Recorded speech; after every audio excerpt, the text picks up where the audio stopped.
Pak Imron, bisa baca ndak? Oh jelas bisa toh Pak, masa nggak bisa? Maksud saya baca USG, bukan baca yang biasa itu. Walah, kalau itu saya juga sering bingung Pak, soalnya nggak ada warnanya. Dokter Niko, tolong.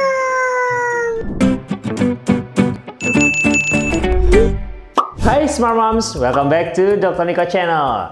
Ayo, siapa nih yang suka bingung kalau lihat hasil USG? Yuk kita bahas sama-sama. USG menggunakan gelombang suara, jadi nggak usah khawatir ya, karena tidak mengandung radioaktif. Fungsi USG secara keseluruhan sebenarnya untuk mendeteksi adanya kelainan-kelainan pada organ manusia. Pada kehamilan, USG juga bisa digunakan untuk mendeteksi adanya kelainan-kelainan pada janin atau mendeteksi kondisi perkembangan janin Smart Mom semua. Saat ini USG sudah sangat berkembang, dari mulai USG 2 dimensi, 3 dimensi, 4 dimensi, bahkan sekarang sedang dikembangkan USG 5 dimensi. Jadi pemeriksaan USG mana yang paling baik? Sebenarnya USG 2 dimensi sudah bisa mendeteksi lebih dari 90% kelainan pada janin. Jadi Smart Moms nggak perlu harus melakukan USG 3D atau 4D. Tetapi dengan menggunakan USG 4D bisa mengkonfirmasi lebih baik lagi hasil pemeriksaan USG 2 dimensi tadi. USG juga memiliki fungsi Doppler. Doppler itu fungsinya untuk mendeteksi kelainan-kelainan pada pembuluh darah atau jantung janin dan aliran darah janin mulai dari plasenta hingga masuk ke dalam tali pusat, masuk ke dalam tubuh janin dan diedarkan ke seluruh tubuh janin melalui jantung janin. Sebenarnya pada USG 2 dimensi hanya memperlihatkan 2 potongan saja atau 1 lempeng bagian di mana potongan-potongan itu dilakukan. Tetapi pada USG 3 dimensi tidak hanya potongan XY saja, tetapi juga ada X, Y, dan Z di mana didapatkan 3 dimensi sehingga Smart Mom bisa melihat potongan-potongan seperti wajah lebih jelas. Nah, pada USG 4D bisa dilakukan USG 3D tetapi dengan kondisi live di mana kita bisa melihat pergerakan-pergerakan janin. Jadi pada USG 4D lebih real time. Oh gitu dok.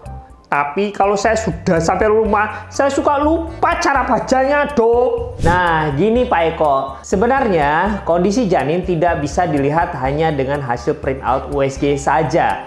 Untuk melihat apakah janin itu mengalami kelainan atau tidak, harus dilakukan USG yang dinamis. USG yang dinamis adalah pada saat dokter kandungan Smart Mom sedang memeriksa kandungan Smart Mom secara menyeluruh. Sementara hasil printout USG hanya menunjukkan 1 potongan bagian saja. Contohnya, lingkar kepala saja, lingkar perut saja, panjang tulang paha janin, dan biasanya hanya menunjukkan denyut jantung janin saja. Berbeda dengan USG yang dinamis, bisa melihat secara menyeluruh dan setiap potongan-potongan yang lebih mendetail. Oleh karena itu, Smart Moms harus bertanya tentang kondisi janin pada saat dilakukan USG. Jangan hanya menanyakan hasil dari printout USG saja ya, karena hasil printout USG tidak bisa menunjukkan hasil keseluruhan dari USG tersebut. Paling Smart Moms hanya bisa melihat dari hasil pengukuran parameter-parameter janin saja. Parameter-parameter janin apa saja sih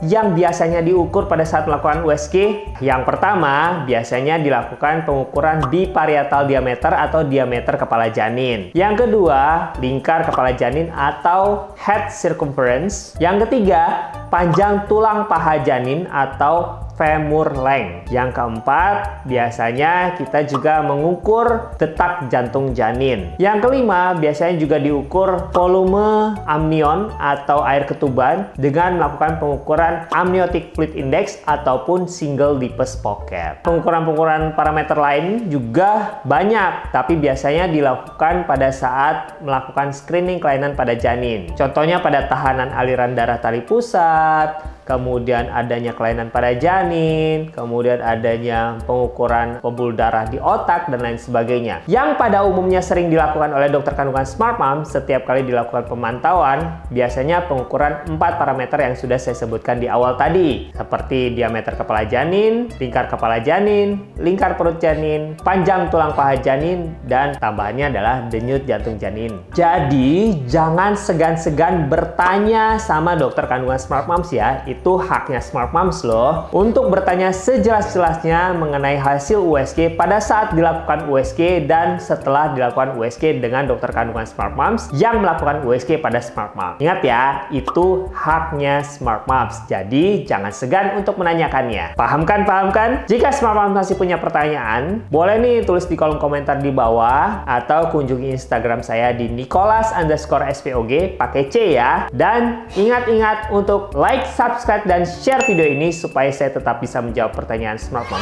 se-Indonesia.